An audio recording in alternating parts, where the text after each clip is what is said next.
presented to us. Okay. So do we have to vote on that, or what's the procedure? Yeah, so it would have to be pulled out separately, because otherwise Doug just can't I stay away. still got a little bit of time. You gave me a symbol. Now you can. Okay. So it is 5:30. I'm going to call this meeting to order. And then I would ask Mr. Jeffrey Hendred to come give the invocation. We could all stand who wants to participate. After that, we'll do the Pledge of Allegiance. Thank you for the opportunity, and let's pray. God, we thank you for the council, the mayor that you've established in our city. We continue to pray for them, that you continue to give them wisdom in all the decisions they have to make, strength, and continue to protect them in all that they do and for their family. This is our prayer in Jesus' name. Amen. Amen. I pledge allegiance to the flag of the United States of America and to the republic for which it stands, one nation, under God, indivisible, with liberty and justice for all. You may be seated. Chris, if you would take the roll, please. Councilmember Galloway. Here. Councilmember Hoffman. Here. Councilmember Dupre. Here. Councilmember Cavanis. Here. Councilmember Reed. Here. Mayor Foote. Here. First item on the agenda is consent agenda part 1. Do I have any questions on anything on consent agenda part 1? I would move to approve the agenda with the remove. Oh, crap. I apologize. Not yet. Move to approve. Is there a second? I would like to have, We'll need a second to the motion first. So we're moving to approve, and then a second, and then we can talk about discussion okay, items. I'll Does that make the sense? second. Yeah, okay. So they're all seconded. Now, is there any questions or items about the consent agenda? I would like to have item number B3 removed from the agenda for tonight so that we can discuss the question and answer that I got from Cole regarding how it's laid out, so that as a council, we can decide what we would like it to look like, so that it's clear to not only us, but to the public. So my question is going to be, is to act on it separately, or to remove it and not act on it tonight? Is it something that we have to approve tonight? No, you wouldn't have to, but we could answer the questions if you remove it from the consent agenda and act on it separately. So I'm going to leave that up to I would. you, Ms. Dupre. I don't know. Does everybody on the council understand what Cole had told us in his email? And does anybody have any ideas on how they want to handle it? I recommend we remove it from the agenda. Okay, but again, remove it from the agenda and not act upon it, or remove it from the agenda and act on it separately. Right? Not act on it. Okay. So there has been a motion to remove it from consent agenda and not act on it tonight. Is there a second for that? I'll second that. Is there any other further questions or comments on this item? I guess I'm confused on why we would not act on it or the removal of it. The reason for the removal is, as it was explained to me, the ending balance on the sheet becomes the beginning balance for the next month. And the problem is that we receive certain items such as the loss tax and the hotel and motel tax at a later date. So those numbers all change. So what we're looking at is an ending balance now will change in 2 to 6 weeks. Is that right? Again, what I suggest is let's take this off the agenda and discuss it separately. Then we can answer questions, because the consent agenda is generally just not having this type of debate. Right. Any other questions? So the motion is to remove this off the consent agenda and not act on it tonight. So Chris, if you would take the roll, please. Councilmember Galloway. No? Councilmember Hoffman. Yes. Councilmember Dupre. Yes. Councilmember Cavanis. Yes. Councilmember Reed. Yes. So with item 3 removed off the consent agenda, do I have a motion to approve the consent agenda with items 1, 2, and 4? Motion to approve. Already had that. Okay. Oh, well, I thought it changed since we removed 3. So we did this and Uh-huh. voted on it, and now Okay. we've got the motion and a second to approve the consent agenda. Now we need to take roll for that. So is there any other questions? There you go. Okay, so Chris, would you take the roll, please? Councilmember Galloway, Yes. Councilmember Hoffman, Yes. Councilmember Dupre, Yes, Councilmember Cavaness, Yes. Councilmember Reed. Yes. Moving on to consent agenda part 2, do I have a motion to approve? Move to approve. Second. Questions? Chris, take the roll, please. Councilmember Galloway, Yes. Councilmember Hoffman, Yes. Councilmember Dupre, yes, Councilmember Cavaness, Yes. Councilmember Reed. No. Now we're going to move on to the approval of the agenda. Okay. I think all the council members received notification that there is a recommendation to remove item 1 or I-7. I got this. got Let's that? motion to approve the agenda with the Okay. removal of I-7. Okay, good. Thank you. Is there a second? Second. Chris, take the roll, please. Councilmember Galloway, Yes. Councilmember Hoffman, Yes. Councilmember Dupre, yes, Councilmember Cavaness, Yes. Councilmember Reed. Yes. So with the removal of that, I would need a motion to approve now the amended agenda. Motion to approve the amended agenda. Just did What? This is getting too confusing. So we're good? We're good. We're good. So we're moving on to the administrator's report. Please, Administrator Rath. All right. Well, I do have a couple of items which unfortunately will take a little bit of time, I think, to go through. But before that, I just wanted to mention that on the agenda, since we're talking about all these revisions and changes, not a change, but just something to highlight. Under the resolutions, items I3 and I4 are to set public hearings for the April 7th meeting. These would typically be in the consent agenda. However, due to them being drafted by the attorney and requiring some special documentation, they've been pulled out and set separately.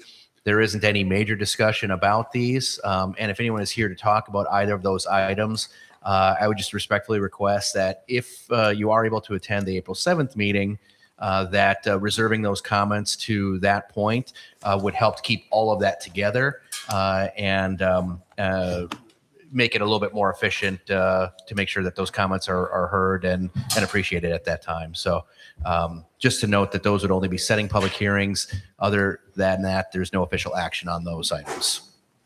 And with that, I would ask for Ed Malloy to come forward, and he is going to present the first item on here, which is the, I'll let him probably talk first and then maybe read the resolution in it at that time, if that's okay.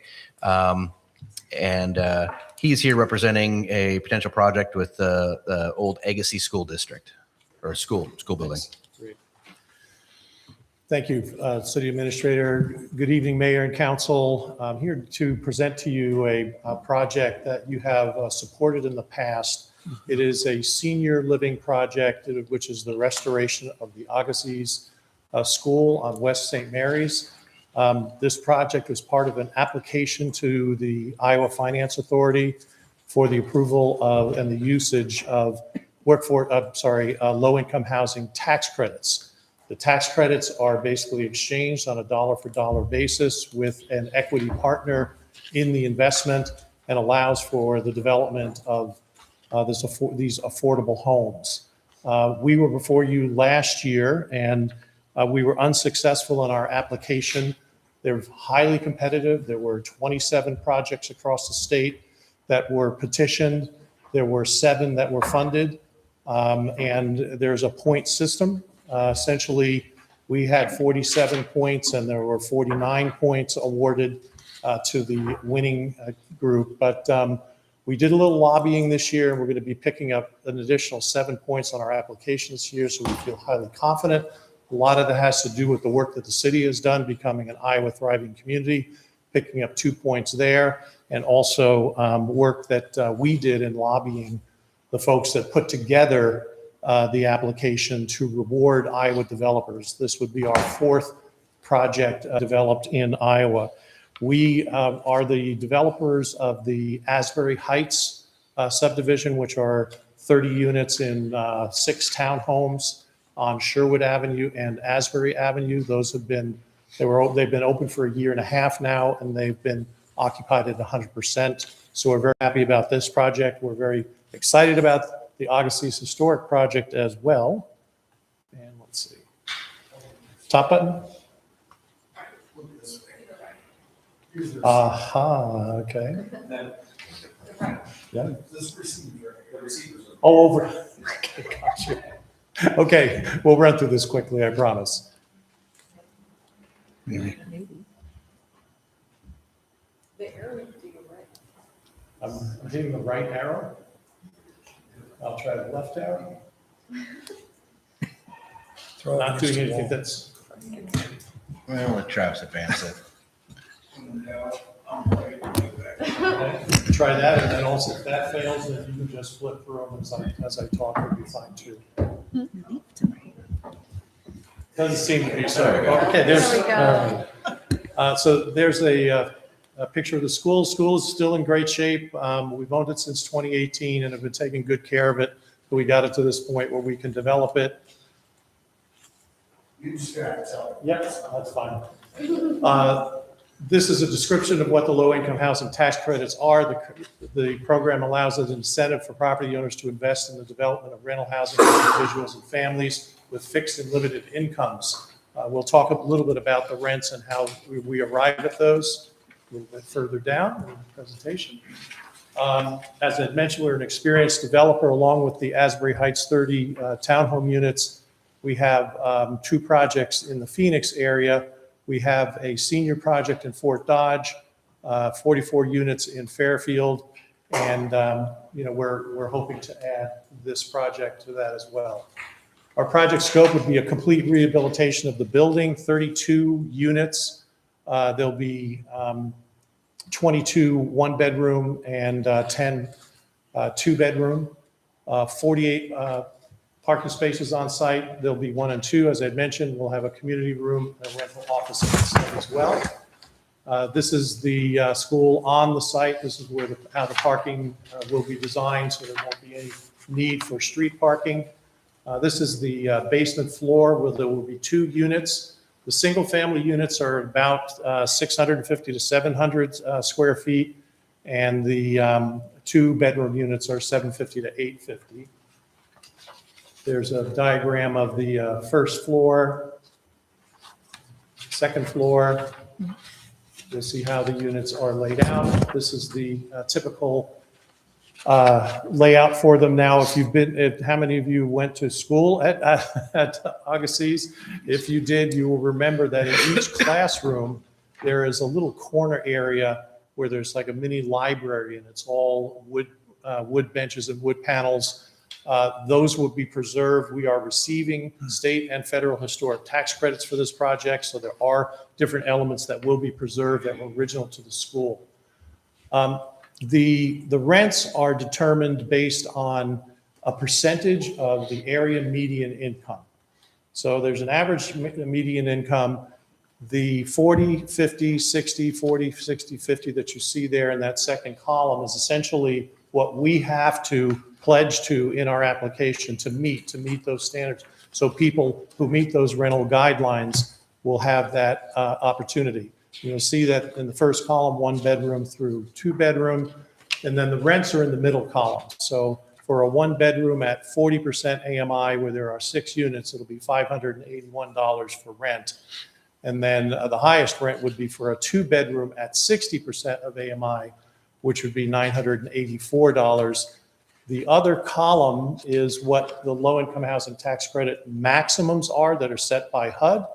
And the market rate is essentially what people who are outside of the income standards are paying. The history is acquired the building in 2016. It's been on the National Historic Registry. It's been rezoned here to R5. We received economic development agreement with the city approval, which is what we're asking to update tonight. In 2024, our architectural group specializes in these types of rehabilitation projects. They're out of St. Louis. It's a $15.8 million total budget for it. We have state and historic, federal and historic tax credits. We've received a brownfield grant, and we will have a low interest loan from the Area 15 Regional Housing Trust Fund towards the project as well. Your support will provide new affordable housing identified as needed in the recent City of Ottumwa and Legacy Foundation housing study. We're adding 32 units. We want to provide as many low-income and affordable options as possible. We want to restore, repurpose the historic building. It meets the strategic housing goals of your housing study. It invests in the long-term capital improvement and the tax base. And the market study that we do that is part of the application basically supports the need for senior housing and supports the need for 1 and 2 bedroom. At Asbury, that is actually one of the areas that we get the most call for. We didn't develop as many 1 and 2 bedroom, but that is what we do have a great demand for. So we look forward to building more quality living spaces in Ottumwa. And the resolution of support tonight would be what we had discussed last year, which would be a refund TIF, a rebate TIF that would take place over, I believe it's a 15-year period of time. And that would be upon the successful award and development of the project that will come over that period of time. And the amount will be based on the taxable valuation of those 32 units. So I'm trying to run through as fast as I could. Any questions that you have on the project? So you said senior housing, so it'll be kept just for senior housing only? Yes, it will. They have categories through the program, and we chose to do the senior projects. A lot of that did have to do with the square footage available in the building and maximizing the number of units that we could get in there. And the 1 and 2 bedroom option for senior housing was the best at this time. That was a change from last year, correct? It was, Okay. yes. Last year was a family project. Yeah. Last year, we had additional units in a separate building that was on the site. And the State Historic Preservation Society didn't like that, so they docked us a point on our application. They approved our design that really matched the exterior of the school building, but they just wanted the integrity of just that historic structure to be the only element for the housing. So there's And again, no, our strategy has to be to maximize the points on the application. 100%. so there's no extra building now? No extra building, correct, yeah. You said Is this building sprinklered or not? Yes, It is a sprinklered I building? believe it's, I believe it will need to be a sprinkled building, yes. Okay. You said will the rental office be staffed all the time? No, it'll probably be part-time. Okay, so I guess my two questions only. Yes. So whoever staffs that would be somebody we would hire a citizen of Ottumwa, correct?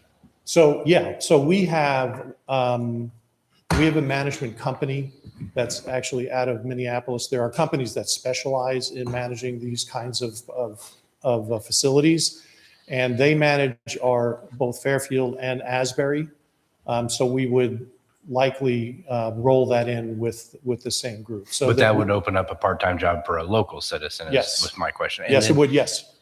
for contractors, does that open up opportunities for our local contractors, our local workers, our local people? It does. We work on the Asbury project. We worked with a contractor out of Muscatine, who basically has a small crew, and then they hire local contractors. So he basically put all of his work out to bid.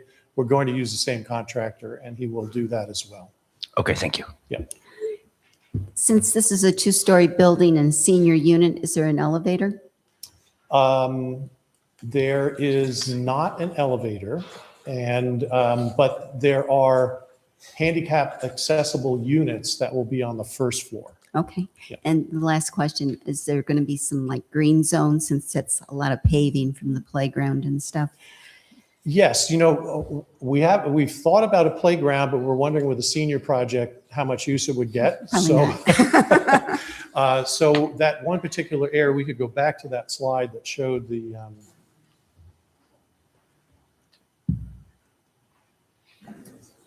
so the southeast corner, back southeast corner, there's a lot of green space there. We do have a picnic area and a pavilion. Okay. So there will be that. I don't know whether we're adding playground equipment or not at this Well, point. no, it doesn't need. Okay. And then one to add on to her question. So you said there will be handicap accessible and stuff for seniors on the bottom floor. Will there be amenities on the top floor or amenities out there that they won't be able to get to without an elevator? Or are we kind of keeping, you know what I mean? Yeah. Accessible. There's some common space in the building, but it's accessed from the first floor. So I think everything is going to have to be accessed from the first floor. Thank you. You're welcome.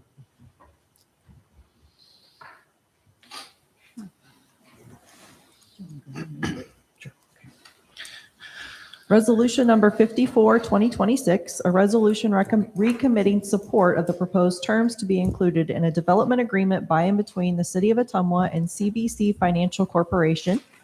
Recommendation: pass and adopt resolution number 54, 2026. Is there a motion to approve? Motion to approve. Second. Any other questions? If not, Chris, take the roll, please.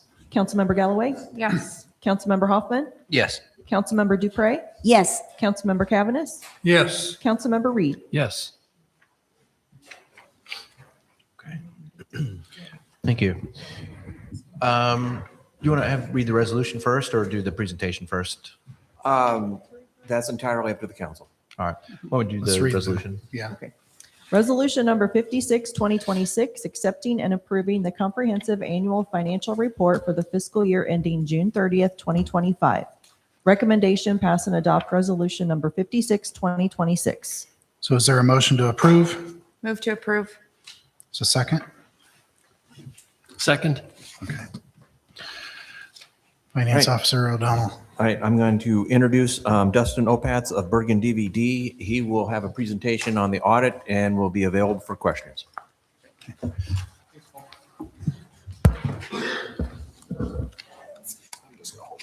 Hello. My name is Dustin Opatz with Bergen KDV. I'm an audit director. This is our third year with the city, so super excited for the opportunity to present in front of you all. If you have any questions during my presentation, feel free to stop me or interrupt me. I have such a passion for city finance that if nobody stops me, I'll kind of just keep talking, usually without taking a breath. So the first couple of slides go through the different reports that we issue. The first one being the independent auditor's report. It's the most important communication you receive from us. It's essentially what you pay us for, to come in, test, examine, issue an opinion on your financial statements. So we do give an unmodified opinion, which is the best we're allowed to give as your auditors. It states that everything is fairly presented in all material respects. A couple other reports that we issue, the first one being the government auditing standards report. So because you are a city in the state of Iowa, we are required to look a little bit closer at compliance with laws, contracts, grant agreements, and internal controls. And so we do have two findings related to that test work, both at a material weakness level, which is the highest level finding we give. The first one being lack of segregation of accounting duties, purely related to the size of your office staff. This is a very common finding that we give. It's really hard to segregate all of those duties and still have your office function efficiently. Hey, Dustin, Yeah. can I ask you to slow down just a little bit? I talk real fast too, and I can understand you, but if you can just slow down just a little bit. Thank Yeah, you. absolutely. Most people don't ask for me to talk longer or take more time. So yes. The second finding is a material audit adjustment, again, at a material weakness level. So anytime, whenever we get data from the city, anytime we're required to make adjustments to it for your financial statements to be materially accurate, we're just required to note that there as well. Again, a very common finding that we give out, but something we're required to communicate to you.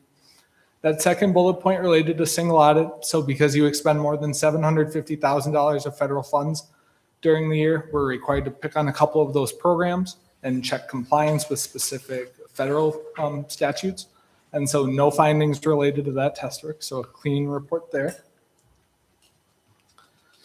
And last but not least, the Iowa Legal Compliance Report. So the Office of the State Auditor gives us a series of checklists looking for compliance with specific state statutes. And so we had 3 findings related to that test work. The first one being deficit fund balances. You do have 3 funds that are in deficit. So there's a plan to get those right, but just something we're required to report to you. The second one is disbursements exceeded budgeted amounts for certain functions. So in Iowa, your expenditures are required to be under budget in total, but also by function. So general government, public safety, public works. And so there were a few functions that exceeded the budget. And then the last one is old outstanding checks. So anytime an outstanding check is stale or old or whatever word you would like to use for it for over 2 years, they're required to be submitted to the state. So the city has some of those on their books, and we're just recommending that they get submitted to the state. Next, we have some charts and graphs on a 5-year picture. So we start with the general fund. So total general fund balance increased 3% to just under $6 million. The city did approve a fund balance policy that calls between 15 and 20% of expenditures in that fund balance with a maximum of 25%. And at the end of the year, you were at about 35%. Next, we look at the revenues. So a year over year kind of split out of the different sources of revenue. So pretty consistent year over year. Only thing I wanted to touch on is that brownish orangish piece, that intergovernmental. So it decreased 6% this year because you spent most of your ARPA money in FY24. And so that not overinflated, but higher than normal in 2024. And 2025, you spent less of your ARPA. And so it went back down. We also look at general fund revenues on a 5-year picture. So revenue stayed pretty flat year over year for the general fund, increasing by about 100,000. Taxes increased about 900,000 related to an increase in the general fund share of the property tax levy. And then intergovernmental decreased related to what I talked about on the previous slide, that you spent more of your ARPA in 2024. On the expenditure side, same idea. We split it out by function. Nothing I wanted to touch on here. Pretty consistent spending for the general fund for the last 2 years. And then on a 5-year picture, overall expenditures increased by about 500,000. Public safety expenditures were up related to annual wage increases, as well as some increased overtime for the fire department. Public works expenditures decreased related to reallocating some of those employees' wages to the sewer fund. And then culture and recreation increased slightly related to an increase in the number of staff, as well as cost of living adjustments. The next few slides look at your enterprise funds. So these funds are expected to operate more like a business. Hopefully the amounts that you're charging your customers are enough to sustain the operations of the fund, as well as cover any debt or capital needs that the fund has. So starting with the sewer fund, we give you a few pieces of information here. So the brownish, orangish bar is total income and loss with everything included.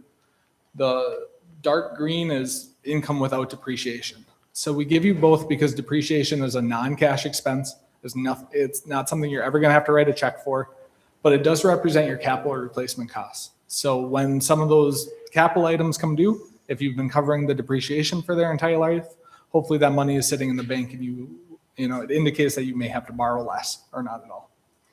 And so the sewer fund has not covered depreciation in 4 of the 5 years presented.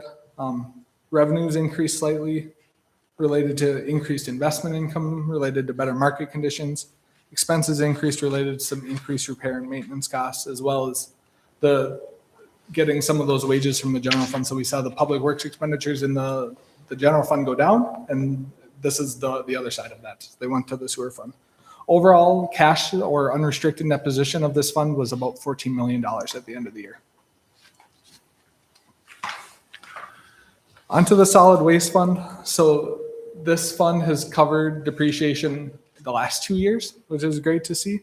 Overall revenues did decrease by about 7.3% related to decreased activity at the landfill.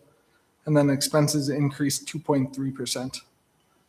Ending unrestricted net position was negative 2.7 million, but that's pretty much completely related to the post-closure costs.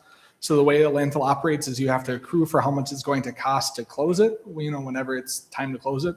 And so that liability is pretty significant, which is throwing it negative. And last but not least, the event center. So this fund has had an operating loss with and without depreciation for the last 5 years. It's something that we historically beat the city up for, just because the operations of these types of entities are hard to, Revenue stayed pretty flat, and then operating expenses decreased by about 9.1% related to a parking lot project in 2024. That was kind of a one-time project.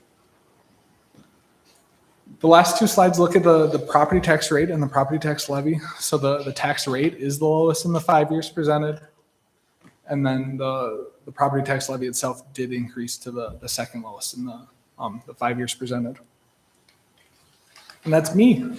That is my email address. That is how you would get a hold of me. If there's ever any questions I can answer for any of you. City finance is wild and hard to understand. So if there's anything I can do to make your jobs, your lives easier, I'm definitely here for it. But I'll take any questions if you have them.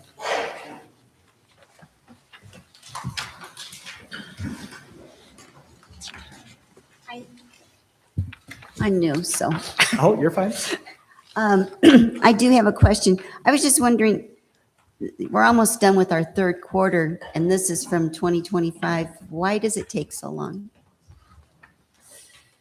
First of all, we didn't start the process until November. And then when Dustin and his team came out and did field work the second week of November, after that, we have to, the finance staff has to provide them additional information that that they require. Because we were short-staffed for November and December, and other reports needed to be done and other things needed to be done, we really didn't start feeding them information until January. They were technically done with this in February, but they weren't available for the second meeting in February. So they're here the first meeting in March. We hope to shorten that period next year because this will be the third year. In the first year, we were transitioning from multiple finance directors and accountant and other personnel. So there was a lot of cleanup we had to do. This year, we still had some cleanup because we only operated for fiscal year 25. We only operated on the new system for 7 months. So there was some cleanup that we had to do. Some of the things that he talks about, some of those adjustments that they had to make. Well, part of it was because the information transferred from the old system to the new system didn't come through clearly. And then we're still trying to get everything with new personnel and them and the system so that it all meshes together. I will say that we are here 4 months earlier than we were last year. I wasn't here last year. Okay. Well, you answered several of my questions, Cole. Thanks. I had a question, and it's probably more for Cole. And as you said, Dustin, lack of segregation is one of those things that happens kind of consistently within cities. So Cole, you and I talked about this earlier, and you had identified that there may be a city that has a plan on how they kind of avoid that mark that you're going to be looking into. Right. And so this was brought forward by Amal when she was with the city of Oskaloosa. I haven't talked to their auditors to see how they do it yet. I thanked her for it, and then it kind of got lost in the email, so I still have to get a hold of them. It still doesn't, the thing is even with 4 people, right, we segregate the duties as much as we possibly can. So one person does this, the other person checks it type of thing. But without having 15 more people, we can't segregate the duties enough. Right. Some of the things that came up in there that people may have questions on, I want to address. As Dustin said, the deficits. We're working on getting a plan in place so that we can get those funds into a positive manner. One of them is the debt service fund. As you remember, or for the new people, what occurred was a couple of years ago, a different finance director paid for a debt issuance. It was using local option sales tax that didn't qualify for the use of local option sales tax. So when we had to repay the local option sales tax fund, it created a deficit in the debt service fund. We are slowly over this year, or last year, this year, and a little bit next year, bringing the debt service into balance. With the budget program being over, what it is that was the sewer. Yeah, it was the enterprise funds, and the reason is because I made an error on where I put the capital funds, the 313, 315, are the BVC and the sewer funds. I put those under capital projects, but they're included in the enterprise funds. So one of the things is when Dustin presented the sewer fund and where you see we're not covering depreciation, understand that also includes all of the projects we're doing for sewer separation, because when he looks at for accounting, he considers Fund 315 part of the 600 funds as well. So, we're not covering depreciation because we're spending a lot of money on the sewer separation projects. Same for BVC. That includes that includes the capital fund. The other thing that he mentioned was the amount of property tax that went up in the general fund. Remember that with under House File 718, the BVC and the library levies were rolled into the general fund. So instead of those being paid directly to those funds, they're in the general fund and we have to transfer them over.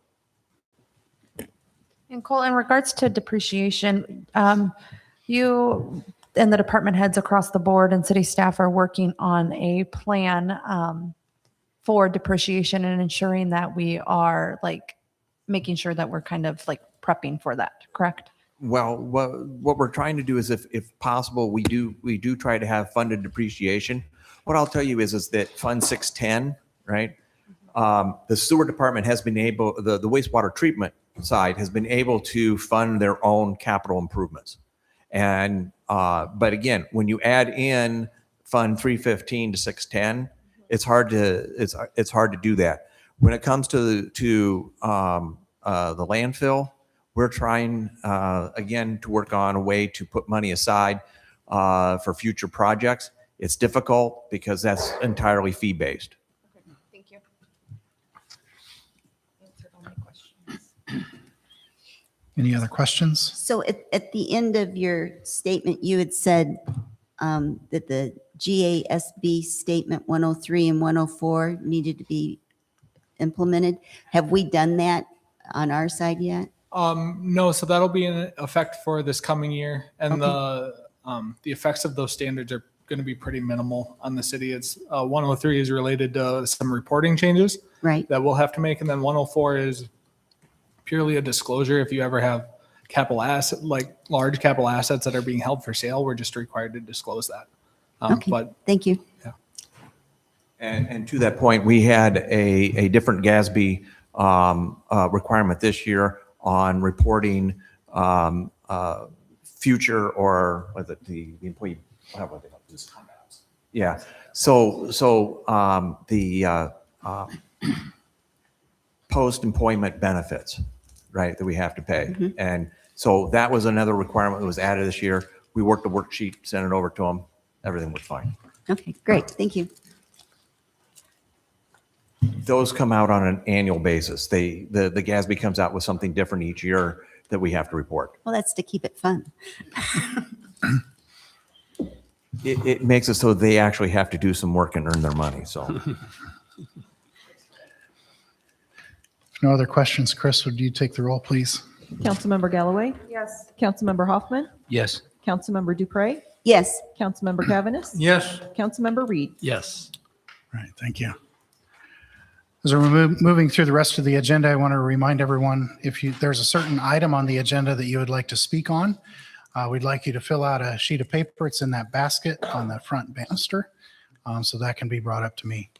So with that, This is the time, place, and date set for a public hearing on the proposal to convey certain real property at 501 Boone Avenue, Ottumwa, Iowa, to Roman A. Paz and Nayeli Morales. so I declare the opening of the public hearing. And Planning Zoning Coordinator Jake.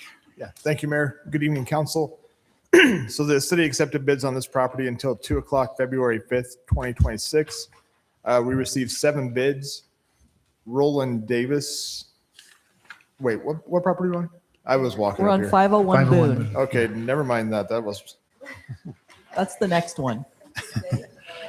Roman Paz and Nalele Morales submitted the best bids on this property for $25,000. Staff recommends accepting this bid, and there was a bid tab attached to your folder.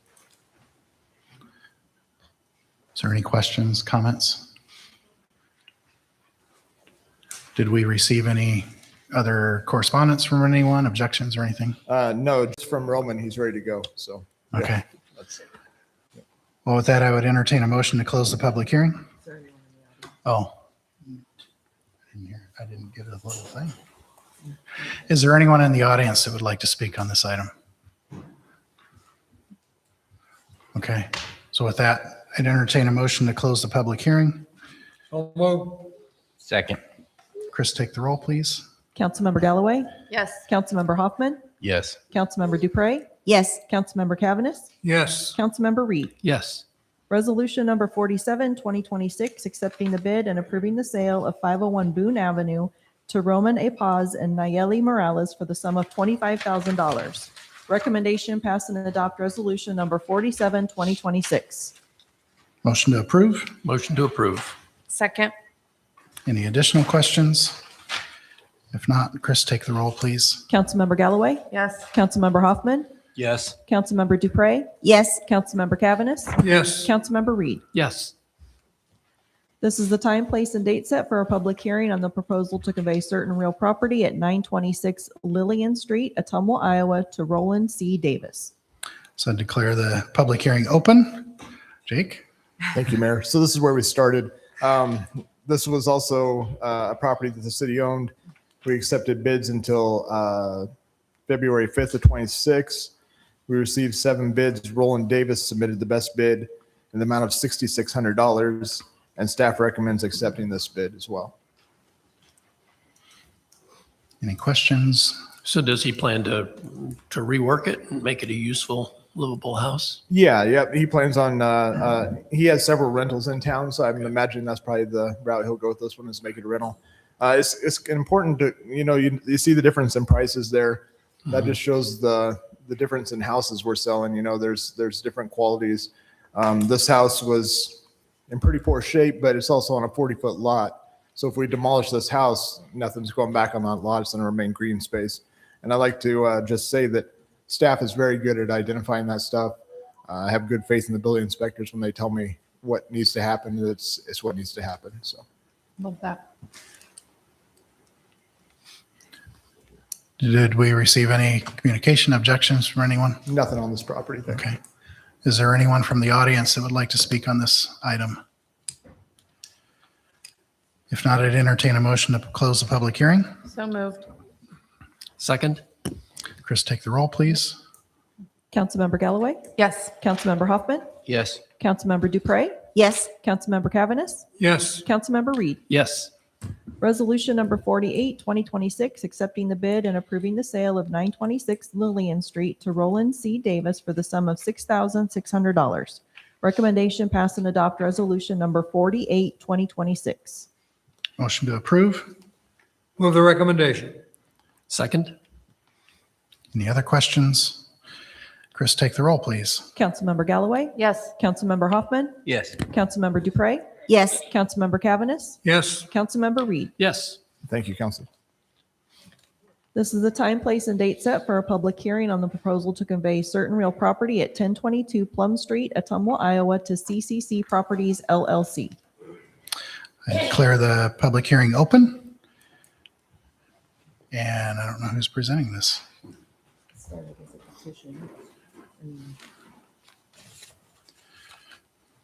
Amal, did you have anything on this? It started as a petition in my office, and so.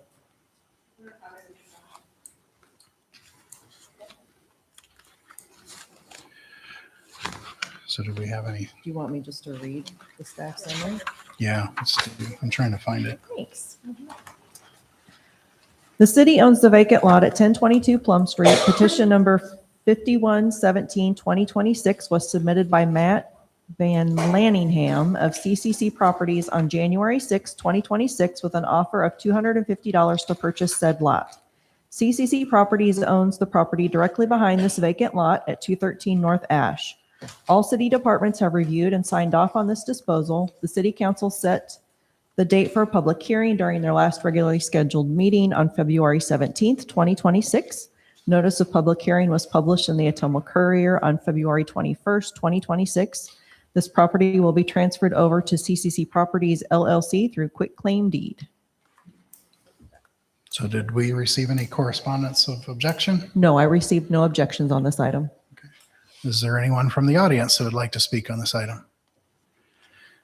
So with that, I entertain a motion to close the public hearing. So moved. Second? Chris, take the roll, please. Councilmember Galloway? Yes. Councilmember Hoffman? Yes. Councilmember Dupre? Yes. Councilmember Cavaness? Yes. Councilmember Reed? Yes. Resolution number 49, 2026, approving and authorizing the conveyance of certain real property located at 1022 Plum Street, Ottumwa, Iowa, to CCC Properties LLC for the sum of $250. Recommendation pass and adopt resolution number 49, 2026. Is there a motion to approve? Motion to approve. Second. Any other questions? If not, Chris, Yeah, take the roll. I'd be interested in knowing if this is just an unimproved lot or if it has property on it. No, it's an open lot. It's an open lot. It's a vacant lot. Thank you. And I don't believe it's a buildable lot either. That's why it's being given. Yeah, that's why they did a petition for it. It was on our website to approve. Thank you. Chris, take the roll, please. Councilmember Galloway? Yes. Councilmember Hoffman? Yes. Councilmember Dupre? Yes. Councilmember Cavaness? Yes. Councilmember Reed? Yes. This is the time, place, and date set for a public hearing on the authorization of a loan agreement and the issuance of notes not to exceed 2 million general obligation capital loan notes for essential corporate purposes to evidence this obligation of the city thereunder. So I declare the opening of the public hearing. Mr. O'Donnell. Thank you, Mr. Mayor. The hearing resolution is for the 2 million essential corporate purpose bonds relating to the fiscal year 27 CIP. An essential corporate purpose bond, the bonds fund infrastructure and capital equipment. A list of those projects are attached. While a separate public hearing is necessary for the essential and general corporate purpose bonds, the issuance will be combined with a total of not to exceed $2,950,000. Our financial advisor estimates the total issuance of $2,772,946. The payback schedule is structured so that the debt service levy remains constant at $4.06 per $1,000 of taxable valuation. Under our fiscal policies, the levy cannot fluctuate up or down more than 5%. The reason for the policy is to avoid peaks and valleys that can occur due to large issuance coming off or going on to the levy. This is a reevaluation year. Maintaining the levy could result in an individual taxpayer having a larger tax bill due to the valuation of their property. The following is analysis of the change from fiscal year 26 to fiscal year 27 with a 4.8% increase in 100% valuations and a taxable valuation based upon the residential rollback going from 47.43 to 44.53. I understand that not everybody's property was adjusted by 4.8%. It very well could be more, could be less, could have gone down, could have stayed the same. But based upon just a rough estimate of 4.8%,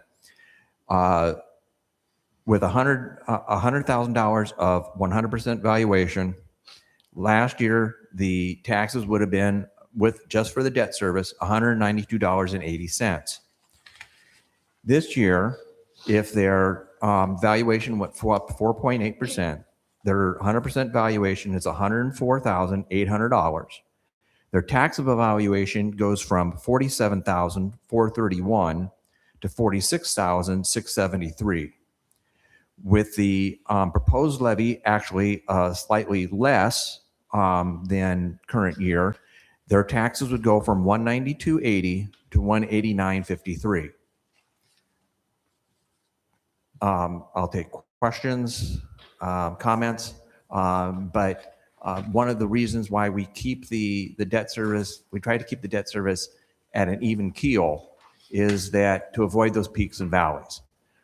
We can work on the other levies and have a little more, they're a little more manageable in if we want to reduce or increase. With debt service, what could happen is if you don't try to manage it at a certain level, you could have a debt issuance roll off and you drop the levy by, say, 30 cents. Well, 2 years down the road, you have to put on a large levy and it jumps up by 70 cents. But by trying to structure our payback schedules and our debt so that it remains level, then you don't get those peaks and valleys, and people know what to expect when they get their tax bill for the debt service at least. Can you help me to understand when these notes are not to exceed $2 million? But it sounded to me like I heard 2,700,000. That's the combined notes. So it's the $2 million for essential corporate purpose. And then the next item on the agenda is a public hearing for the 950,000 general corporate purpose bonds. Okay, thank you.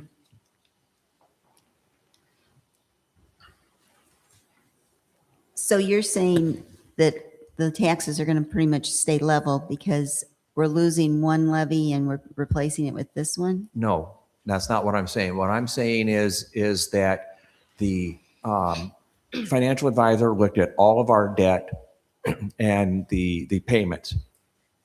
And he said, you're borrowing this much. This is going to go on the taxes. And he structured the payback schedule in such a way that the debt service levy essentially remains constant. There may be some issuance that roll off. If there are issuance that rolls off, he can be more aggressive with the payback schedule, which means we then pay less in interest. We actually save money by paying it off quicker. If there's other issuances coming on, he might stretch that out a little bit in order to keep the debt service levy at a constant rate. So just for thinking purposes, we know that when we borrow, that costs us money. We all know that. We'd like to avoid it if we can and when we can. So we got $2,950,000 here. What's that going to cost us? What's the interest over the 10-year time? Do you have an idea? What are we paying there? So I don't have that figure right in front of me, but I can say that right now, because of the Fed dropping their rates, we'll probably get some rates around 4%, maybe. Hopefully, maybe less than 4%. So based upon the debt service schedule, I can calculate that for you. I can get that information for you, but I don't have it right now. But I will say that the payback schedule on this is a little more aggressive, so that to keep that levy constant, and so we would save on interest. So if we were to add up those 10 years of payments that are on the next item or two down the way that are all kind of bunched together here, Right. Would that give the total? It won't give the interest because like I said, I don't have the proposed payback schedule. I can get that for you, but again, it's also going to be dependent on what we sell the bonds for. I can't remember exactly what he estimated at, but he's basing it upon what the Fed rate and what other sales are going on currently. I think that right now we probably have a more favorable rate than we would have 8 months ago. Good. Yeah. So I have a couple comments, or maybe just one really long comment. Something I've learned over the last 5 years, that I don't think that we should treat debt like something to avoid at all costs. I think there's lots of cities who use debt to maintain infrastructure or replace equipment. And I believe, and kind of what I've learned over the last 5 years, is that's responsible governance, because we're having planned and consistent borrowing. We're not just borrowing nilly nilly-willy. Is that the term? I don't know. Thank you. That's what I was trying to say. But we borrow steadily for capital needs, and that helps us avoid the roller coaster from year to year of doing nothing. And then we have large amounts of debt, like you said, and then coming back and then having little amounts of debt. And so it's taken me some time to understand that. But I really think that we do need to get in that mind frame of our debt now helps us reduce debt later when projects are more expensive, and then we have to hike and then come down and hike and come down. And so again, something I've learned over the last 5 years. So when we discussed it earlier today, debt isn't bad. Poorly managed debt is bad. And what we're trying to do is we're trying to manage that because part of the financial planning that went into this was the advisor looked at what we might expect in future years and factor that into his debt schedule, knowing that in fiscal year 28, we'll do a CIP borrowing, and then the next year we'll do a CIP borrowing. The amount will probably change, but he's at least looking forward and saying, okay, in order to meet your goal of keeping that service levy at a constant rate, here's the models that we're running. Who is our financial advisor? It's Piper Sandler. Say that again? It's Piper Sandler. Piper Sandler. Yeah. And it's Tim Oswald is the person we work with. He works with a lot of cities, going way back.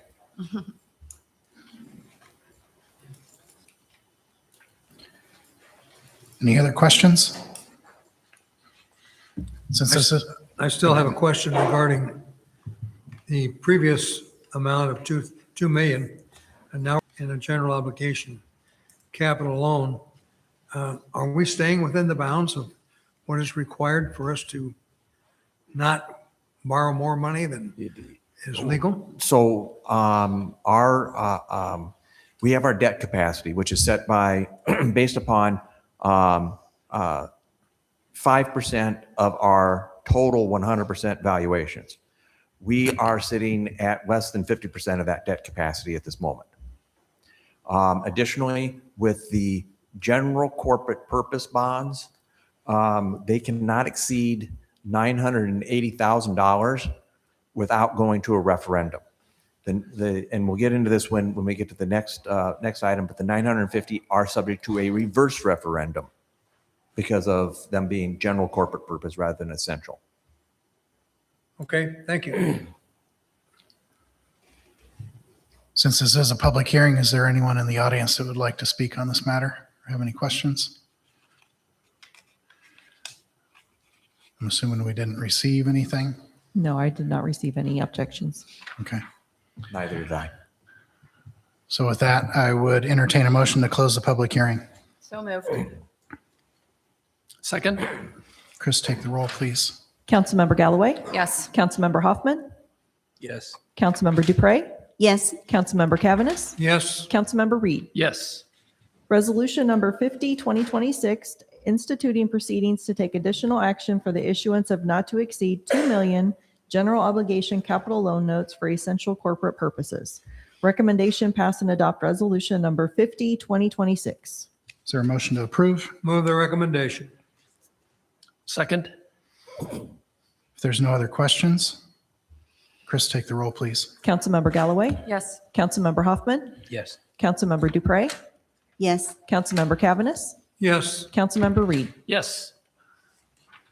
This is the time, place, and date set for a public hearing on the authorization of a loan agreement and the issuance of notes not to exceed 950,000 general obligation capital loan notes for general corporate purposes to evidence the obligation of the city thereunder. So I declare this a open public hearing. Again, Mr. O'Donnell. Thank you, sir. There actually are going to be two resolutions as part of this. The first resolution is authorizing the $950,000 of general corporate purpose loan notes, And then a resolution authorizing the issuance of general obligation loan notes, Series 2026, and levying for the tax of the payments. What it is in order to make sure we have enough funds coming in to pay the debt service in the next fiscal year, we do what they could call a pre-levy authorization. And that allows us to, based upon the projected debt service schedule, to be able to levy for the necessary taxes in order to pay those that come due on the bonds in fiscal year 27. So again, this is for the not to exceed 950,000 general corporate purpose bonds as general corporate purpose. The bonds are funds to improvements for facilities or other purposes. So for example, this includes improvements to the building at the BVC. It also includes some equipment for IT. It includes a study for the fire department stations that was in the CIP as well. And again, the total issuance is expected to be 2,772,946. So the combined authorization is up to 2.9 million. But again, we expect that to be much less. Any questions or comments? Again, this is a public hearing, so is there anyone from the audience that would like to speak to this matter? And I'm assuming we didn't receive any correspondence. Correct. With that, I would entertain a motion to close the public hearing. So moved. Second. Chris, take the roll, please. Councilmember Galloway? Yes. Councilmember Hoffman? Yes. Councilmember Dupre? Yes. Councilmember Cavaness? Yes. Councilmember Reed? Yes. Resolution number 51, 2026, instituting proceedings to take additional action for the issuance of not to exceed 950,000 general obligation capital loan notes for general corporate purposes. Recommendation pass and adopt resolution number 51, 2026. Is there a motion to approve? Move the recommendation. Second. Any other questions? If not, Chris, take the roll. Councilmember Galloway? Yes. Councilmember Hoffman? Yes. Councilmember Dupre? Yes. Councilmember Cavaness? Yes. Councilmember Reed? Yes. Resolution number 27, 2026, authorizing the issuance of general obligation capital loan notes series 2026 and levying a tax for the payment thereof. Recommendation pass and adopt resolution number 27, 2026. Is there a motion to approve? Move the recommendation. Second. Any additional questions? Again, what this does is this allows us to levy for the taxes for the bonds that will be due in fiscal year 27. Chris, take the roll, please. Councilmember Galloway? Yes. Councilmember Hoffman? Yes. Councilmember Dupre? Yes. Councilmember Cavaness? Yes. Councilmember Reed? Yes. This is the time, place, and date set for a public hearing on the proposed ordinance number 3255, 2026, amending the Code of Ordinances by changing the zoning classification of property identified as the parcel there, which is a lot next to 1412 Sherwood, from R1 to R5 in the city of Ottumwa, Wapello County, Iowa. So I would declare the public hearing open, and Community Development Director Amal. Thank you, Honor. This is a proposed rezoning, rezoning 4 acres south of Sherwood Drive from an R1 low density residential to a high density R5. The reason is to allow for multifamily housing development. Every time we get a request to change the zoning, we review based on criteria established in our code. The first test is to assess against our future land use plan. In this case, the property is designated as medium density, which is R4.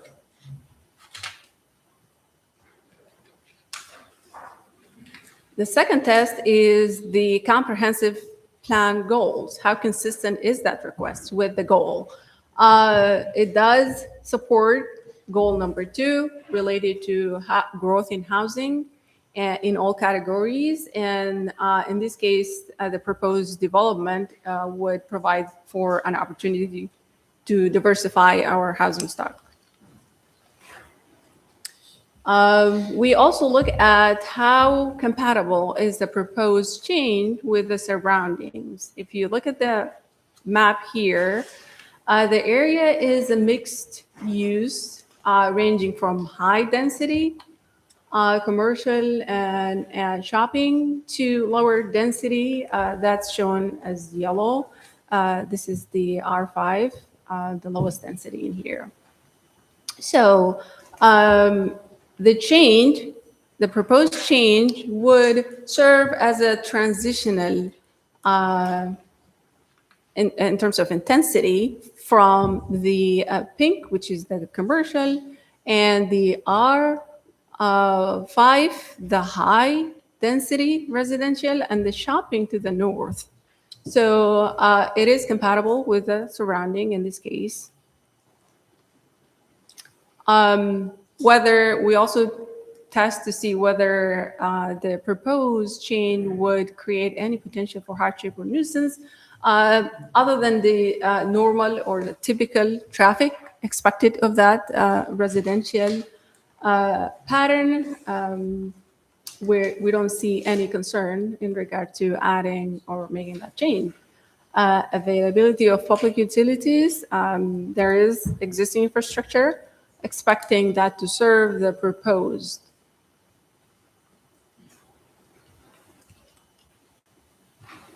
We also look at the trend in the area. The proposed rezoning to allow multifamily would be consistent with the trend in the area. The area to the east has developed as multifamily, and the area to the south of that is also being proposed as multifamily. In this case, will be consistent with the trend.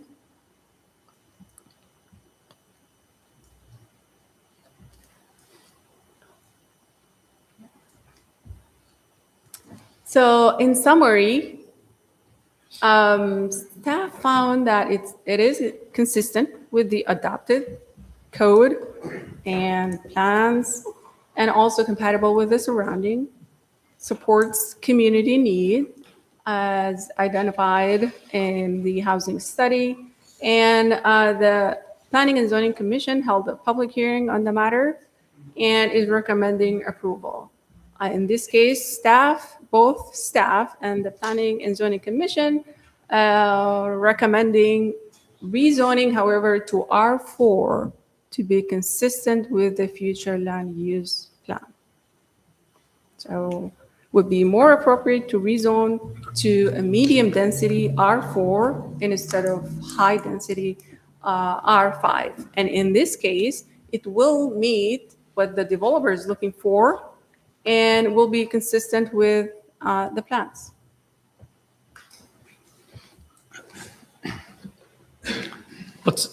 Amal, what is the, excuse me, what is the zoning for Casablanca right there, or those houses are just to the south? What is Those that are zone? R1, low density residential. All of their access would then be to the east to Quincy? Is that how access to that property would be? So through the parking- Sherwood? Yeah, Sherwood. Yes. Down towards Quincy Street, Yes. Quincy Avenue. So this is the future land use plan, which guides any change we propose in the zoning code. And in this case, it is consistent. It shows as medium density, which will allow for the development to happen.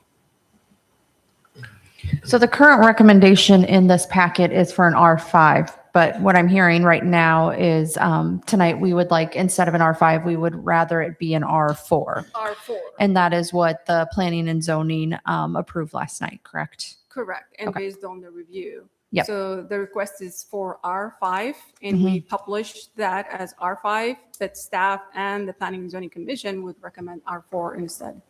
In this case, we're meeting the requirement for the developer, as well as meeting what we had in the future land use plan.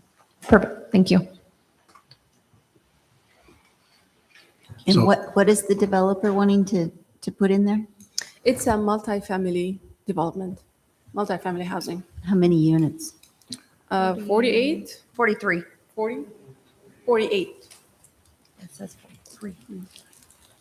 So with Sherwood Drive, does that give them access to the site to where we wouldn't need to extend that road, or is there repair needed there, or? Correct. They will have access. They might want to do a private drive in there. Okay. So is that something that they would provide? I have the developer over here, Megan. Yeah.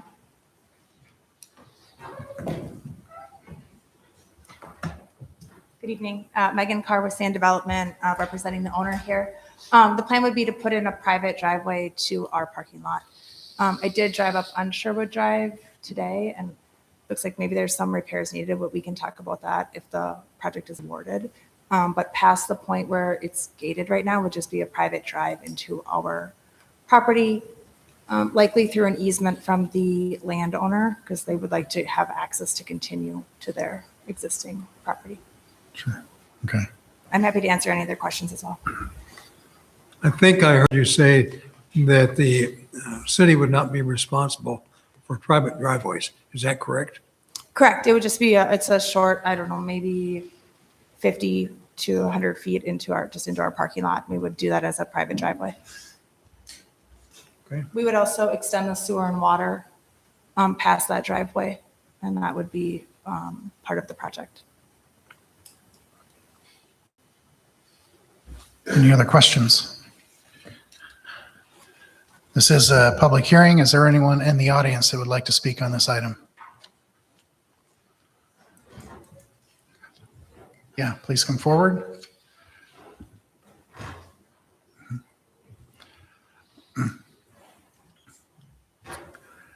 And then if you could, okay. I live on Casablanca, Okay. Could you state your name as well? Beverly Olson, Okay. and we appreciate having a nice, quiet street, which will change. But my main concern is the sewer system.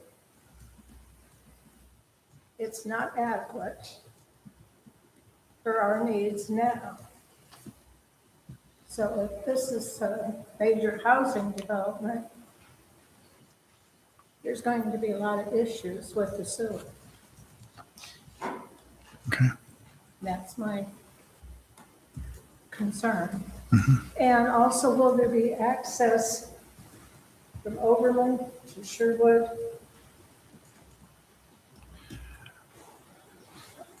Right now, it's not a designated street, but Right.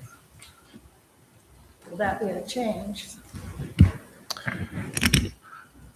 The only thing that shows on the map is just the Sherwood to Quincy. The way I'm seeing is wouldn't be connected now, but possibly future, but we don't know that, right? We don't know, Your Honor, we're discussing rezoning the property. We're not discussing development. Right.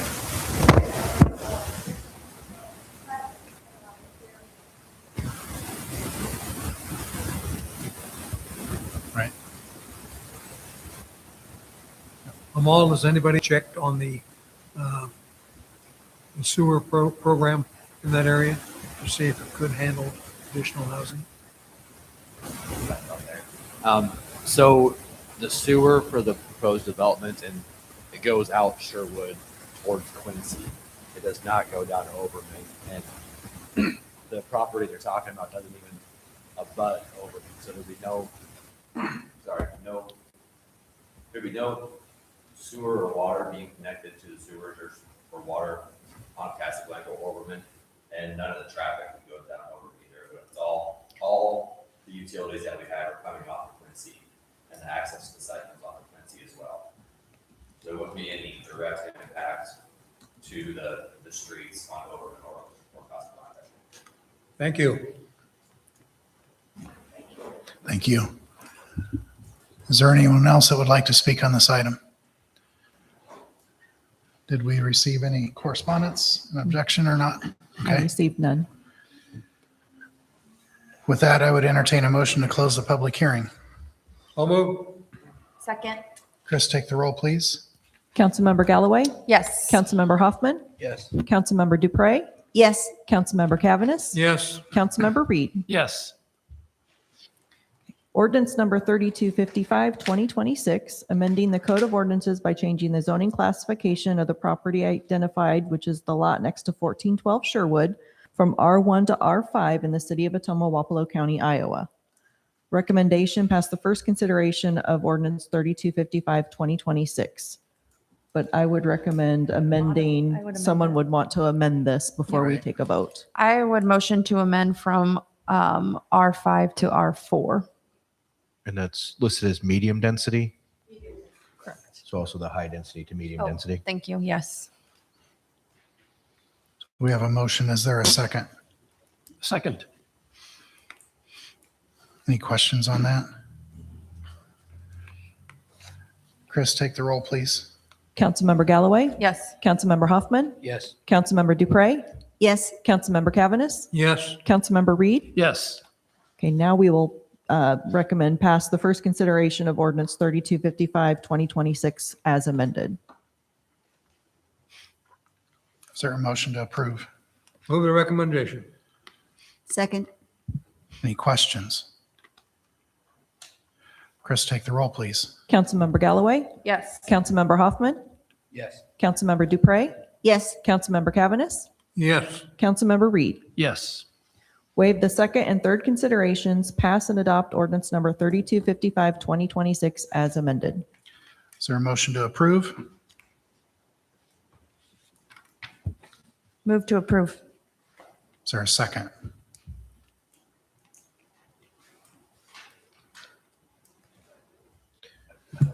So I think the reason for this request is this also tied to a, The tax credits, the application is on the tax credits. so similar to the Agassiz, there's a deadline to apply. Deadline. And the property has to be rezoned before the application can be put in. So right now, we do have a motion. I'm waiting for a second. I was hoping for a second so we could talk about that reason. Yes. Second, then we discuss it. Yeah. So we have a second. So now, questions or discussions?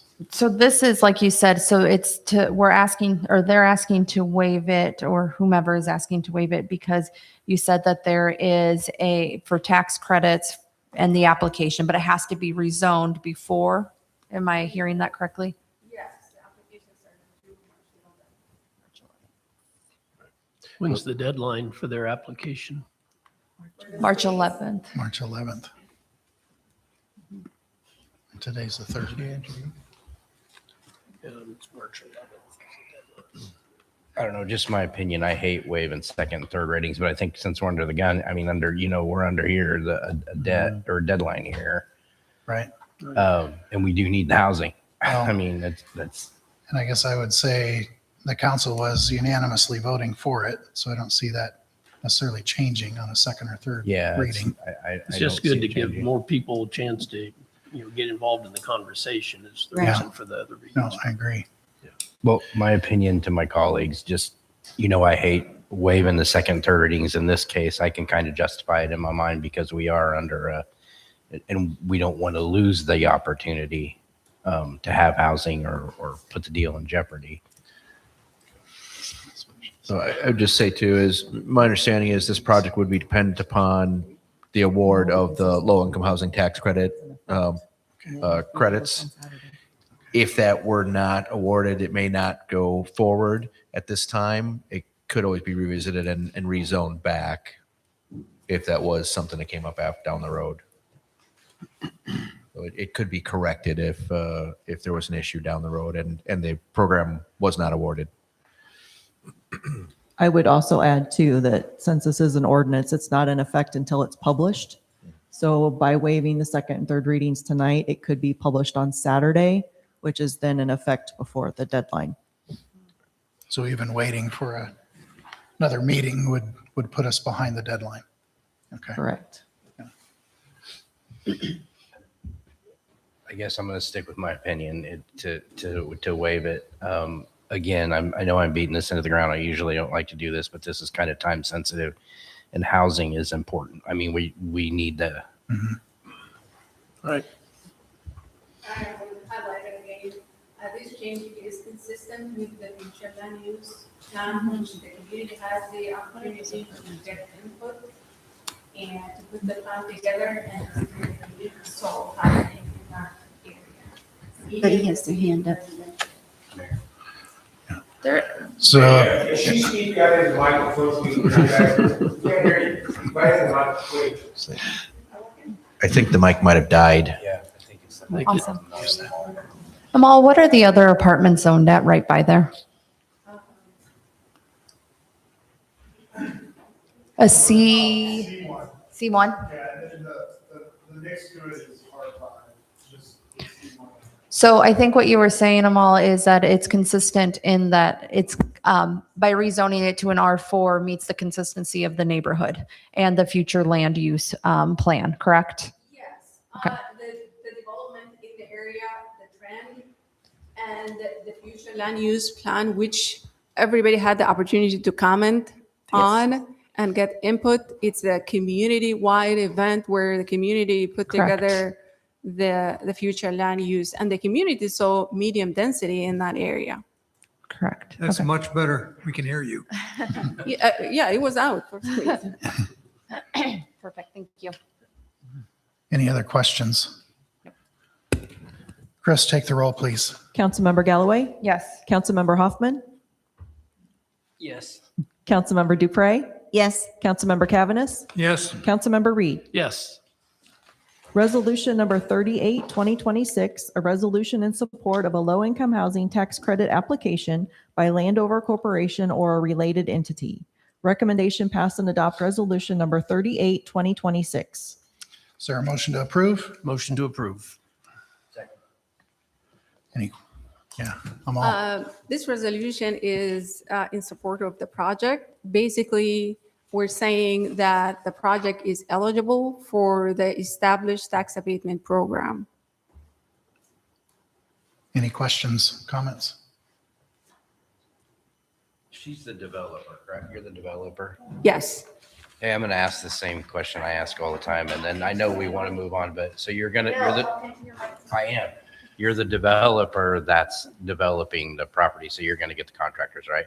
Yes. So again, I want to take care of our local people, our local contractors, our, Absolutely. open up, some jobs and opportunities for our people. Is that what we're thinking here? Yeah, the plan is to have a part-time person on site. We would hope to hire someone locally. We're based out of central Minnesota.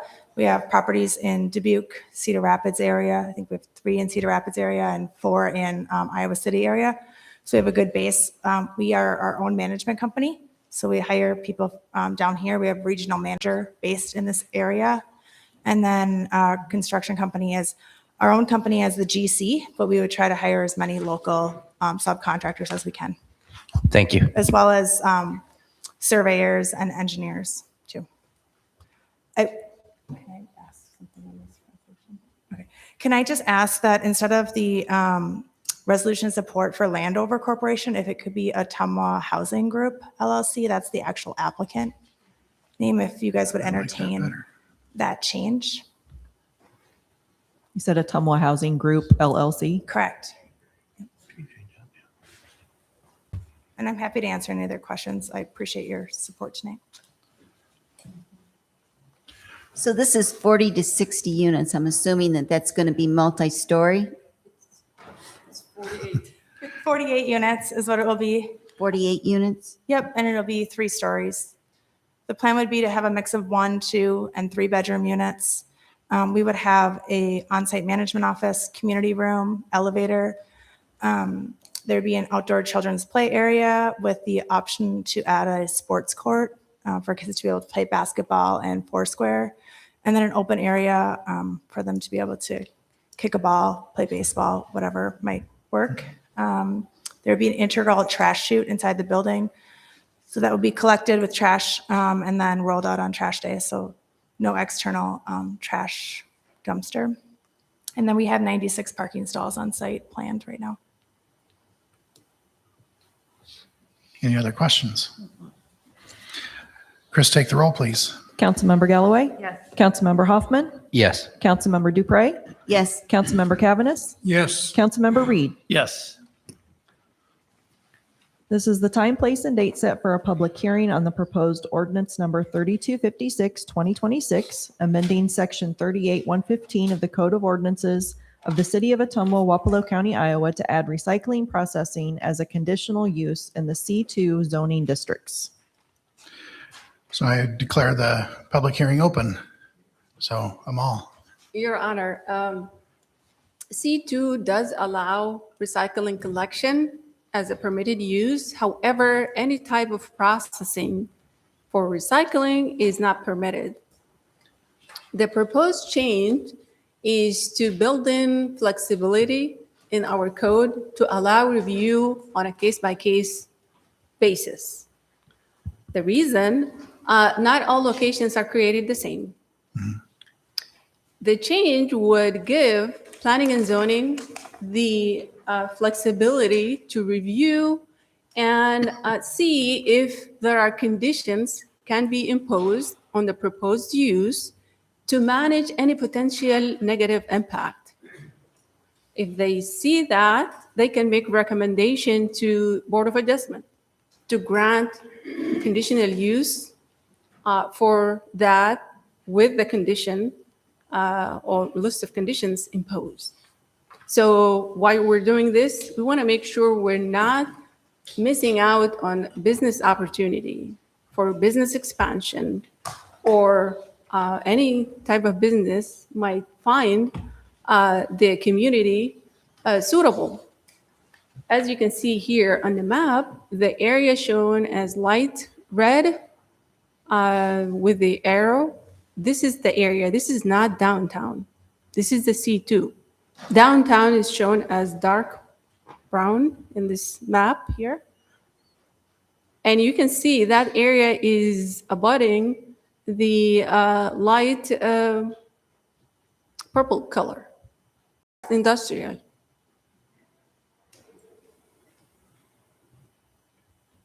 So we're building flexibility. We're not way far from adjacent districts. And we're telling the business community out there, we're flexible. If we can manage it, yes, we will grant with conditions. If not, simply we cannot be permitting. That's all. Any questions or comments? Since this is a public hearing, is there anyone from the audience that would like to speak on this item?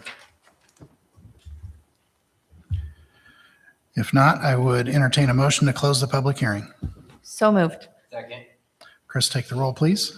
Councilmember Galloway? Yes. Councilmember Hoffman? Yes. Councilmember Dupre? Yes. Councilmember Cavaness? Yes. Councilmember Reed? Yes. Ordinance number 3256, 2026, amending section 38-115 of the Code of Ordinances of the City of Ottumwa, Wapello County, Iowa, to add recycling processing as a conditional use in the C2 zoning districts. Recommendation passed the first consideration of ordinance number 3256, 2026. There a motion to approve? Move to approve. Second. Assuming there's no other questions. Chris, take the roll, please. Councilmember Galloway? Yes. Councilmember Hoffman? Yes. Councilmember Dupre? Yes. Councilmember Cavaness? Yes. Councilmember Reed? Yes.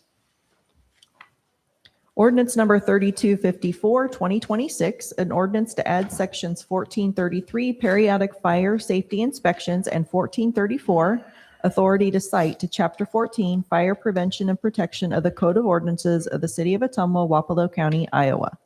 Recommendation pass the third consideration and adopt ordinance number 3254, 2026. Is there a motion to approve? Move to approve. Is there a second? Second. Chief Canto. Good evening, Mayor Foote, City Council members, Administrator Rath. This evening, I'm here to ask for your approval and pass third consideration of the periodic fire safety inspection that we are adding to our Chapter 14 Fire Protection Prevention. We've discussed this multiple times. We've had all this kind of we discussed it multiple times, and so I'm just asking for your approval this evening. Any additional questions? Chris, take the roll, please. Councilmember Galloway? Yes. Councilmember Hoffman? Yes. Councilmember Dupre? Yes. Councilmember Cavanis? Yes. Councilmember Reed? Yes. Thank you. Beverage bids for the Beach Ottumwa. Recommendation: approve the bid from Mahaska Bottling for beverages for the Beach Ottumwa and authorize the mayor to sign the contract when it is available. Motion to approve. Second? Parks Director Rath. Rath G. Thank you, Your Honor. Request for bids for beverages for the Beach Ottumwa were mailed out to local beverage providers, and one bid was received from Mahaska Bottling. Their bid and prices are attached. If approved, this bid will be for a 5-year contract from April 21st, 2026 to March 31st, 2031. This is a non-exclusive contract, as Dr. Pepper will be allowed to continue to have a 20-ounce bottle vending machine in the beach lobby. Any questions or comments? Are we stuck on the 5-year? Does it have to be 5-year? Well, it does now because we bid it that way. Can't And change then, it now. well, does it, and are their prices with that contract, are their prices locked in? Yes. Okay. Any other questions? So who did this before? Who had the bid before or the contract? For the past 5 years, it was Coke, and then for the 10 years previous to that, it was Pepsi or Mahaska Bottling. Okay. What was their service like for us before? It was excellent. Okay. Yeah, very responsive. Does Mahaska Bottling provide Coca-Cola products as well as Pepsi and that kind of stuff? No, they're strictly Pepsi products. I didn't hear that. They are strictly Pepsi products. Pepsi, Mountain Dew, products like that. Okay. So the Dr. Pepper would still have the machine, but then concessions is exclusive to Mahaska, correct? That's correct. Any other questions? Chris, take the roll, please. Councilmember Galloway? Yes. Councilmember Hoffman? Yes. Councilmember Dupre? Yes. Councilmember Cavanis? Yes. Councilmember Reed? Yes. Thank you, Gene. Resolution number 43, 2026, approving and authorizing execution of a mortgage release for 421 Glenwood Avenue. Recommendation: pass and adopt resolution number 43, 2026. Is there a motion to approve? Motion to approve. Second. Are you presenting this one? This is one of the city housing loans that was paid off that Cole's got it. Cole's Okay. got it. Okay. Thank you, Cole. So yes, this one and the next one are city housing loans that were paid off. We're starting a periodic review and forwarding those to Community Development for Action. There are several more that will be coming in the next few weeks. Basically, what it is these were housing loans, conditional as part of probably part of the CDBG grant program. So the grant program is you're granted the money, but you have a 5-year mortgage. If you sell the house at year 3, you pay 2/5 of the grant back. But if you live there the full 5 years, the grant is fully forgiven, and then we need to release the mortgage. We just haven't been dutiful in releasing the mortgage. Okay. Do you know how many we have left? I know you said several, but I'm not sure of the exact amount, but there were at least 5 or 6 that were sent. okay. Thank you. Yeah. Did the money for the loans come from the city, or where did that No, that money come was from? that. I'm assuming they were from the CDBG grant. So those were federal funds that are granted to us for housing rehabilitation. Okay. And then they do the project. The money pays for that, and then, like I said, they have the 5-year mortgage. Any other questions? Chris, take the roll. Councilmember Galloway? Yes. Councilmember Hoffman? Yes. Councilmember Dupre? Yes. Councilmember Cavaness? Yes. Councilmember Reed? Yes. Resolution number 44, 2026, approving and authorizing execution of a mortgage release for 526 North Green Street. Recommendation, pass and adopt resolution number 44, 2026. Is there a motion to approve? Move to approve. Second. I'm assuming same situation, same thing, different place. Yep. So Chris, take the roll, please. Councilmember Galloway? Yes. Councilmember Hoffman? Yes. Councilmember Dupre? Yes. Councilmember Cavaness? Yes. Councilmember Reed? Yes. Resolution number 45, 2026, setting dates of a consultation and a public hearing on the proposed amendment number 1 to the Vogel Urban Renewal Plan in the city of Ottumwa, state of Iowa. Recommendation, pass and adopt resolution number 45, 2026. Is there a motion to approve? Motion to approve. Second. Any questions? Again, this is setting the date for the public hearing. Okay, Chris, take the roll, please. Councilmember Galloway? Yes. Councilmember Hoffman? Yes. Councilmember Dupre? Yes. Councilmember Cavaness? Yes. Councilmember Reed? Yes. Resolution number 46, 2026, fixing date for a public hearing on the proposal to enter into a purchase, sale, and development agreement with Greater Ottumwa Development Foundation and AV Ottumwa LLC for the redevelopment of property located at 312 East Alta Vista. Recommendation, pass and adopt resolution number 46, 2026. Do I have a motion to approve? Move the resolution. Second. And any questions? Same thing. This is setting public hearing date, so no questions. Chris, take the roll, please. Councilmember Galloway? Yes. Councilmember Hoffman? Yes. Councilmember Dupre? Yes. Councilmember Cavaness? Yes. Councilmember Reed? Yes. Resolution number 52, 2026, approving and authorizing execution of a consent to assignment of agreement for private development and minimum assessment agreement and consent to transfer of development property between Hopkins Properties LLC and Arca Wildwood LLC. Recommendation, pass and adopt resolution number 52, 2026. Is there a motion to approve? Move to approve. Second. Mr. O'Donnell. Thank you, Mr. Mayor.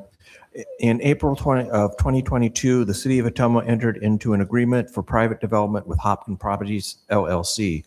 The developer was required to complete certain improvements and has completed those improvements.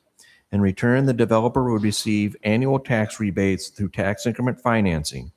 The agreement set a minimum assessment, but actual rebate is based upon eligible tax increment created. So though they are supposed to get X amount, they only get X amount if the increment is there. If they don't create enough taxes, they don't get the money. Hopkins has entered into a purchase agreement with Arca Wildwood LLC for sale of the property. The attached agreement would assign the development agreement to the purchaser, including the remainder future TIF rebates within the current terms. So I have spoken with the purchaser.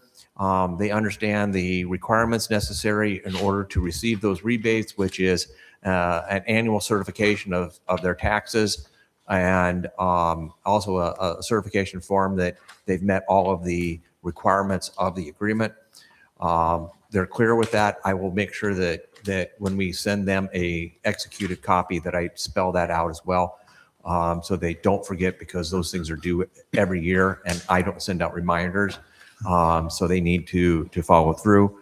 Mr. Hopkins will receive the rebate for this fiscal year, but all future ones will go to Arca Wildwood. Any questions? So where is this exactly? That is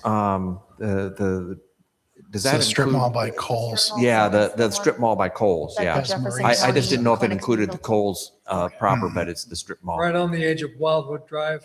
and the highway. Correct. Okay. So the only concern that I have is that this new person is quite a ways out of town. Correct. I mean, I forget the address, but we're like New Jersey or something. Correct. And that concerns me because, we have a mall that has an owner. Our mall has an owner way out of town. Yeah, but the difference, I'm going to tell you the big difference. The big difference is that this strip mall is full, the mall is not. And because it is a strip mall, I'm pretty sure that it gets more traffic than the mall itself. People aren't going into enclosed malls anymore. They want to see the storefront. That's why any new stores that have gone into the mall, you've seen they pull the storefront out, and people aren't going inside. So I think there's going to be a big difference with this than the enclosed mall. Well, and I hope so. And I know things change over time. And, at one time our mall was full too, and then things change. And now we don't get cooperation out of him with the mall. Understand. We can't choose the purchaser. Yep. Just as a comment, though, I share his same concern. I'm a little leery about anybody way out of state. That I just worry. Mm-hmm. I mean, it's what it is. I don't think that we can do anything about it, but yeah, that's a concern. Any other questions? This isn't the same owner as that owns the mall, though, right? No. No. Oh, no. Well, it is New Jersey. No.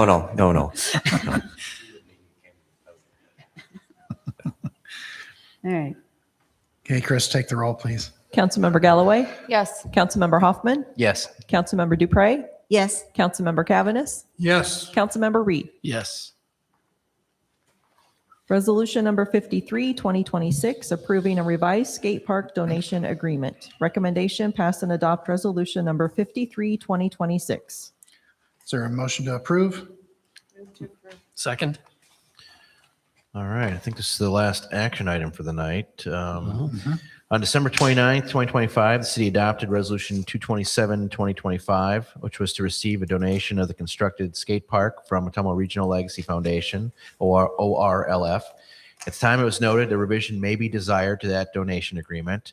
The language had been revised between the attorneys for each agency, and it's now being presented before the city council for consideration. Basically, the main change was the original donation agreement. There wasn't any indemnification language in there.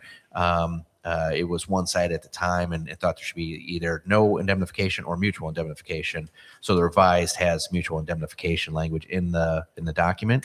The attached resolution would repeal the prior resolution and agreement and replace it with this new version of the resolution and associated donation agreement. So basically, we're just removing all liability from legacy. Is that what it's doing? Well, it's a mutual indemnification. So we're indemnifying them from anything that would not be their fault and vice versa. It also allows us, so if there is, we'll say there was an issue that came forward with the construction. We didn't have the contract with the contractor. It opens it up to be able to go forward with a suit against if it was a contractual or a construction type thing. We didn't have that necessarily before. And then we're also we're assuming that if someone gets hurt, if something, it's not their fault as well because of somebody using it and it being their fault, or if the city weren't to take care of it in perpetuity, and that was what the cause of the accident was, we may be liable for something. But that would not be their responsibility for donating it to the city. When we spoke, did you check and see if there were signs that say skate at your own risk? I did not. I forgot. Gene, do you know, is there any signage at the skate park talking about the usage, use at your own risk or anything to that effect? Yeah, there are two large signs that we put up at the skate park, one on the north side and one on the east side along the entrances that list all the rules and regulations. Yeah. Good, thank you. And then we maintain recreational immunity to that degree then. Any other questions? Chris, take the roll, please. Councilmember Galloway? Yes. Councilmember Hoffman? Yes. Councilmember Dupre? Yes. Councilmember Cavanis? Yes. Councilmember Reed? Yes. At this point in the agenda, we're going to open it up for a public forum. So if you are here and would like to speak on something not on the agenda, this is your time to do so. Anyone? No. Okay. At this point, I would open it up to any city council members that would like to speak to the community. Yeah, so I have two things. I just want to remind people of putting around downtown on March 3rd or 13th with Main Street. You can sign up at their website. Also, today announced on, well, I saw it on Facebook, Legacy Foundation announced the Jefferson Street Ignited Neighborhood Program.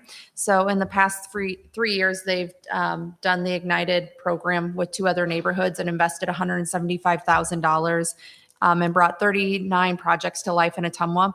So now they're bringing that same energy to Jefferson Street. So if you own property on Jefferson Street between East 4th Street and East Pennsylvania Avenue, you could receive up to $5,000 for exterior home improvements. All it takes is a $250 contribution or 10 volunteer hours with a participating nonprofit to access the funds. The funding is limited, so don't wait long to apply. And if you go to their website or contact Andy Ma, you can learn more about that. Anyone else? Yes, I have a couple. Coming up in March, the spring community trout stocking will start. That's right. March 16th, it'll start in the state. It's going to come to Ottumwa on the 21st at 11 a.m. And this was started by Gene Ratchie and the DNR. And this is our 16th year. It's been a very successful activity here in the state. So they're going to be bringing somewhere between 1,000 and 2,000 rainbow trout. Yeah, Cool. they're estimating close to maybe 500 people participating. Yeah. Yeah. And secondly, the Parks Department is now accepting reservations for the soccer fields. Simply call Samantha at the Parks office to schedule, and the high school will be starting their practices there on March 23rd. Mr. O'Donnell. So I want to remind everyone that the next regular city council meeting is on the third most holy of all holy days, St. Patrick's Day. That is third only to Christmas and Easter. And so the wearing of the green is mandatory. And happy second anniversary. Thank you. I guess the only other thing, did you have anything more, Karen? Well, no, I was just going to ask Mr. O'Donnell if the kilt will be coming out. Yes. Yes. Oh, no. And I have a new one this year, so I'll be wearing that one. So. Also, so you know, St. Patrick was an Italian, just so you know. Nice. I was just going to say some of the things that we went through today improved our housing here, and we continue to improve the housing. The Alta Vista site, that moving forward, the rezoning that can open it up for more multifamily housing. And then talking with Jake earlier this week, he was saying he's getting more, you guys are getting more housing permits than normal this year. So things are moving, and things are moving in the right direction. So that's encouraging to hear. So well done. With that, I would entertain a motion to adjourn. So moved. Second? Chris, take the roll, please. Councilmember Galloway? Yes. Councilmember Hoffman? Yes. Councilmember Dupre? Yes. Councilmember Cavanis? Yes. Councilmember Reed? Yes. I think you did.